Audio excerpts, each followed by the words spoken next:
ಸಚಿವ ಸ್ಥಾನಕ್ಕೆ ಬಿ ನಾಗೇಂದ್ರ ರಾಜೀನಾಮೆಯನ್ನ ಸಿಎಂ ಡಿಕೆ ಶಿವಕುಮಾರ್ ರನ್ನ ಭೇಟಿಯಾಗಿ ಮುಖ್ಯಮಂತ್ರಿಗಳಿಗೆ ರಾಜೀನಾಮೆ ಪತ್ರವನ್ನ ಕೊಟ್ಟಿದ್ದಾರೆ.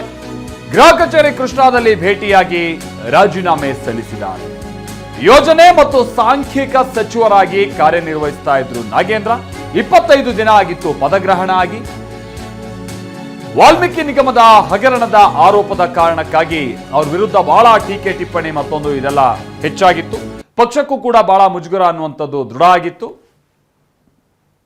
ಪರಿಶಿಷ್ಟ ಜಾತಿ ನನಗೂ ಕೂಡ ಮನಸ್ಸಿಗೆ ಬಹಳ ನೋವಾಗ್ತಾ ಇದೆ.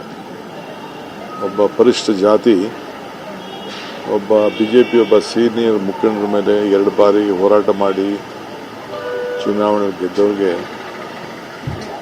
ಸತ್ಯಕ್ಕೆ ದೂರವಾದಂಥ ವಿಚಾರವನ್ನು ಮುಂದಿಟ್ಟುಕೊಂಡು ಯಾವ ರೀತಿ ಬಡಜನತೆ ಬಗ್ಗೆ ದಲಿತರ ಬಗ್ಗೆ ಅನ್ಯಾಯವನ್ನು ಬಿಜೆಪಿ ಮಾಡ್ತಾ ಇದೆ ಅನ್ನೋದಕ್ಕೆ ಒಂದೇ ವಿಚಾರಕ್ಕೆ 2 ಬಾರಿ ರಾಜೀನಾಮೆ ಯಾರು ಕೊಟ್ಟಿದ್ದಾರೆ ಈ ದೇಶದಲ್ಲಿ ಅಂತಂದರೆ ಸುಳ್ಳು ಆರೋಪಕ್ಕೆ. ಇವತ್ತು ನನ್ನ ಸಹೋದ್ಯೋಗಿ ನಾಗೇಂದ್ರರವರು ಪಕ್ಷಕ್ಕೋಸ್ಕರ ನಾನು ಯಾವಾಗಲೂ ಹೇಳ್ಕೊಂಡು ಬಂದೆ, ಎಲ್ಲ ತ್ಯಾಗಕ್ಕೂ ಅವರು ಬದ್ಧರಾಗಿದ್ದಾರೆ ಅಂತೇಳಿ. ಅವರು ಅದನ್ನು ಇವತ್ತು ಪ್ರೂವ್ ಮಾಡಿದ್ದಾರೆ. ನನಗೆ ವಿಶ್ವಾಸ ಇದೆ ಆದಷ್ಟು ಜಲ್ದಿ ಅವರು ಆರೋಪದಿಂದ ಮುಕ್ತ ಆಗ್ತಾರೆ ಅಂತ. ಹೀಗೆ ಡಿಕೆ ಶಿವಕುಮಾರ್ ಸರ್ಕಾರ ರಚನೆಯಾಗಿ 2 ತಿಂಗಳು 25 ದಿನ ಆಗಿದೆ. ನಾಗೇಂದ್ರ ಸಚಿವ ಸ್ಥಾನಕ್ಕೆ 25 ದಿನ ಆಗಿದೆ. 25ನೇ ದಿನಕ್ಕೆ ನಾಗೇಂದ್ರ ಸಚಿವ ಸ್ಥಾನದಿಂದ ಔಟ್ ಆಗಿದ್ದಾರೆ ಕೂಡ. ಹೌದು, ಡಿಕೆ ಸರ್ಕಾರದಲ್ಲಿ ಯೋಜನೆ ಮತ್ತು ಸಾಂಖ್ಯಿಕ ಸಚಿವರಾಗಿದ್ದ ನಾಗೇಂದ್ರ ಕಣ್ಣೀರು ಹಾಕುತ್ತಲೇ ರಾಜೀನಾಮೆ ಘೋಷಿಸಿದ್ದಾರೆ. ಅಷ್ಟೇ ಅಲ್ಲ, ಶಾಸಕ ಸ್ಥಾನಕ್ಕೂ ರಾಜೀನಾಮೆ ಕೊಡ್ತೀನಿ, ಅಖಾಡಕ್ಕೆ ಬನ್ನಿ ಅಂತೆಲ್ಲ, ಚುನಾವಣೆ ಎದುರಿಸೋಣ ಅಂತೆಲ್ಲ ಬಿಜೆಪಿಗೆ ಸವಾಲ್ ಹಾಕಿದ್ದಾರೆ ಕೂಡ. ಹಾಗಾದ್ರೆ ಇವತ್ತು ಏನೆಲ್ಲ ಆಯ್ತು, ನಾಗೇಂದ್ರ ರಾಜೀನಾಮೆಗೆ ಏನೇನ್ ಕಾರಣ ಆಯ್ತು, ಕಂಪ್ಲೀಟ್ ಮಾಹಿತಿ ಇಲ್ಲಿದೆ ನೋಡಿ.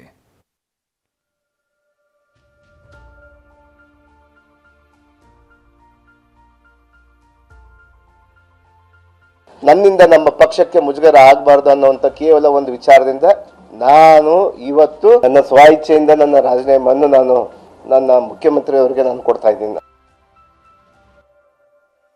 ನನ್ನ ಶಾಸಕ ಸ್ಥಾನಕ್ಕೂ ನಾನು ರಾಜೀನಾಮೆ ಮಾಡ್ತಾ ಇದ್ದೀನಿ. ಇವತ್ತು ಸೋಕಾಲ್ ಲೀಡರ್ಸ್, ಬಳ್ಳಾರಿ ಲೀಡರ್ಸ್ ಇದ್ದೀರಲ್ಲ ನೀವು, ಆರೋಪಿಗಳು ತಾವು. ಜನತಾ ನ್ಯಾಯಾಲಯಕ್ಕೆ ಹೋಗೋಣ ಬನ್ನಿ. ಆಗಲೇ ಒಂದು ವಿಕೆಟ್ ಪತನ ಆಗಿದೆ. ಮುಂದಕ್ಕೆ ಇನ್ನೇನಿದ್ರು ಪತನನೇ. ಒಂದು ಸಣ್ಣ ಮೀನು ಅಷ್ಟೇನೆ. ಇದರಲ್ಲಿ ದೊಡ್ಡ ದೊಡ್ಡ ತಿಮಿಂಗ್ಲಗಳು ಕೂಡ ಈ ಹಗರಣದಲ್ಲಿ ಭಾಗಿಯಾಗಿದ್ದಾರೆ. ಒಂದಲ್ಲ ಎರಡಲ್ಲ, ಬರೋಬ್ಬರಿ 187 ಕೋಟಿ ಹಗರಣ. ವಾಲ್ಮೀಕಿ ನಿಗಮದಲ್ಲಾಗಿರೋ ಇದೇ ಹಗರಣ ಡಿಕೆ ಶಿವಕುಮಾರ್ ಸಂಪುಟದ ಸಚಿವರ ತಲೆದಂಡಕ್ಕೆ ಕಾರಣವಾಗಿದೆ. ವಿಧಾನಮಂಡಲ ಅಧಿವೇಶನ ಮುಗಿಯುತ್ತಿದ್ದಂತೆ ಡಿಕೆ ಸರ್ಕಾರದ ಮೊದಲ ವಿಕೆಟ್ ಪತನವಾಗಿದೆ.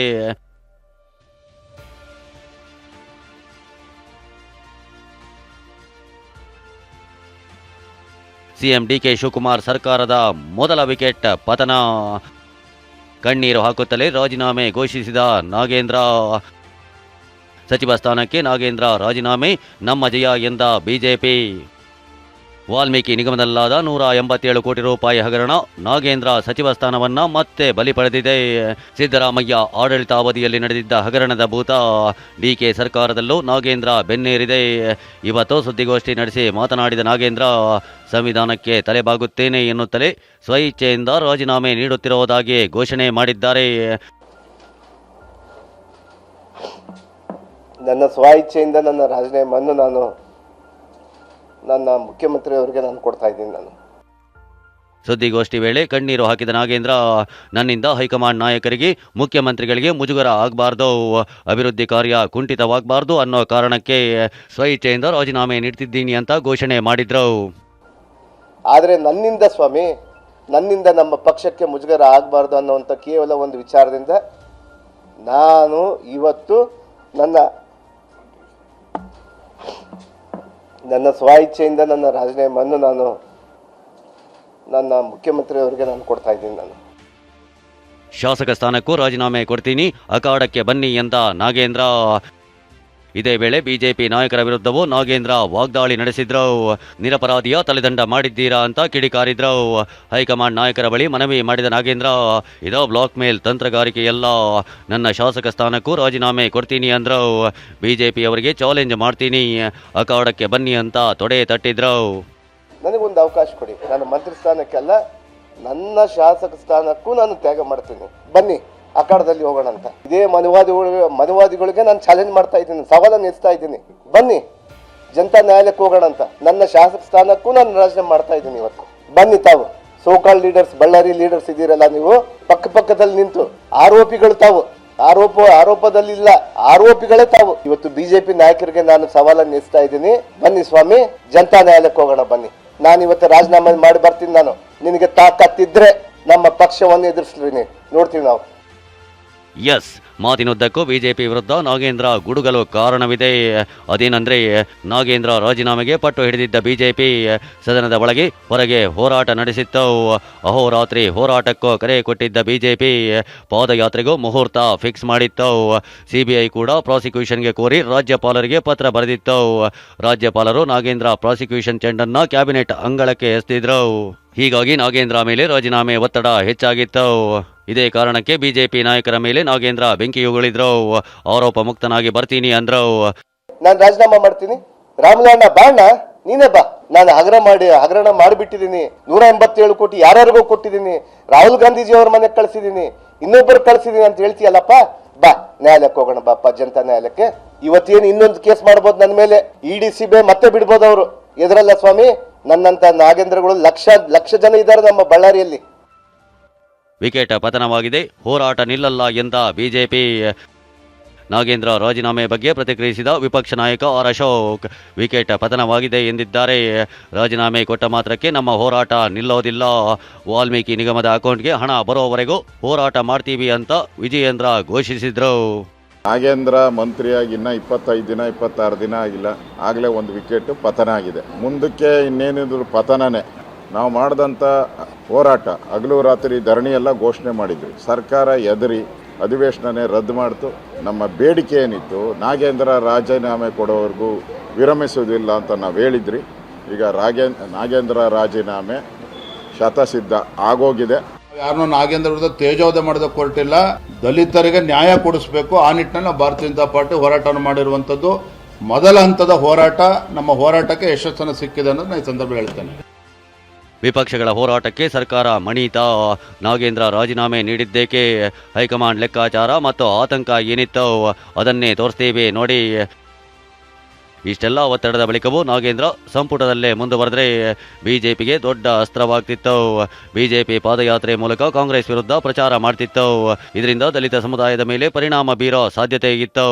ಹಾಗೆಯೇ ರಾಜ್ಯಪಾಲರು ಪ್ರಾಸಿಕ್ಯೂಷನ್ಗೆ ಅನುಮತಿ ನೀಡಿದ್ರೆ ಕಾನೂನು ಹೋರಾಟದ ಹೊರೆ ಸರ್ಕಾರದ ಮೇಲೆ ಬೀಳ್ತಿತ್ತು. ಈ ಎಲ್ಲ ಕಾರಣಗಳಿಂದ ಹೈಕಮಾಂಡ್ ನಾಗೇಂದ್ರಗೆ ರಾಜೀನಾಮೆ ನೀಡುವಂತೆ ಸೂಚಿಸಿತ್ತು. ರಾಜೀನಾಮೆ ಬಗ್ಗೆ ಮಾತನಾಡಿದ ಸಿಎಂ ಡಿಕೆಶಿ, ನಾಗೇಂದ್ರ ನಿರಪರಾಧಿ, ಅವರ ರಾಜೀನಾಮೆಯಿಂದ ಜನರಿಗೆ ನೋವುಂಟಾಗಿದೆ ಅಂದ್ರು. ಅವರು ಮನಸ್ಸಿಗೆ ಭಾಳ ನೋವಾಗಿದೆ ಅವರಿಗೆ, ಏಕೆಂದರೆ ಒಬ್ಬ ನಿರಪರಾಧಿ. ನಾನು ಪರಿಶೀಲನೆ ಮಾಡಿದ್ದವನು, ಎಲ್ಲ ರಿಪೋರ್ಟು ನೋಡಿದ್ದವನು, ಎಲ್ಲರ ಜೊತೆ ಚರ್ಚೆ ಮಾಡಿದ್ದೇನೆ. ಸೊ ಅವನ್ನ ಅಪರಾಧಿ ಸ್ಥಾನದಲ್ಲಿ ಸೇರಿ ಈ ರೀತಿ ಒಬ್ಬ ದಲಿತ, ಒಬ್ಬ 4 ಬಾರಿ ಗೆದ್ದಂಥ ಒಬ್ಬಂಗೆ ಬಿ ಜೆ ಪಿಯವರು ನಡ್ಕೊಂಡಂಥ ರೀತಿ ಇದೆಯಲ್ಲ, ಅದು ಅವನೊಬ್ಬಂಗೆ ಅಲ್ಲ, ಇಡೀ ಜನತೆಗೆ, ಬಡ ಜನತೆಗೆ ಎಲ್ಲರಿಗೂ ಕೂಡ ಇವತ್ತು ನೋವು ಉಂಟಾಗಿದೆ. ವಿಪಕ್ಷಗಳ ಒತ್ತಡಕ್ಕೆ ಸರ್ಕಾರ ಮಣಿತು ಅಂತ. ಸರ್ಕಾರ ಮಣಿದಿಲ್ಲ.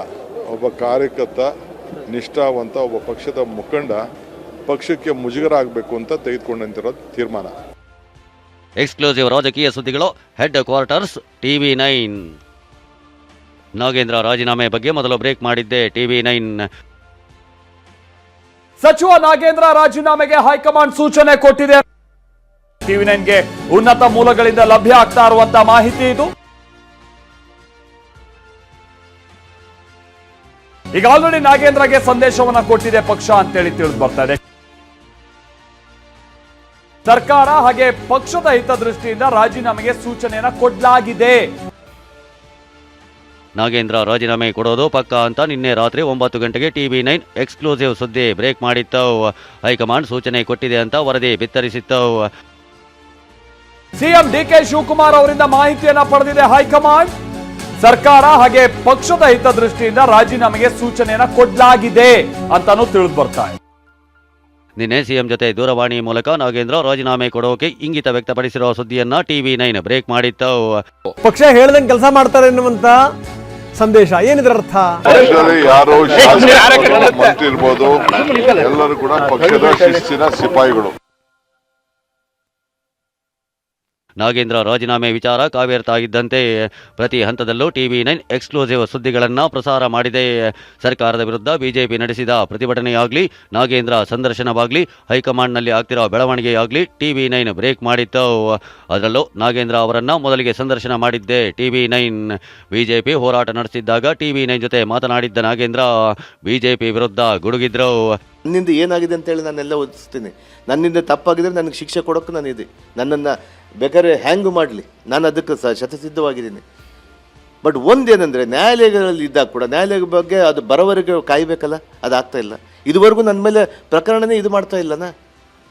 2 ವರ್ಷದಿಂದ ಯಾವ ರೀತಿಯಾದ ತನಿಖೆ ಮುಂದುವರೆದೇ ಇಲ್ಲ, ಟ್ರಯಲೇ ಮಾಡ್ತಾ ಇಲ್ಲ.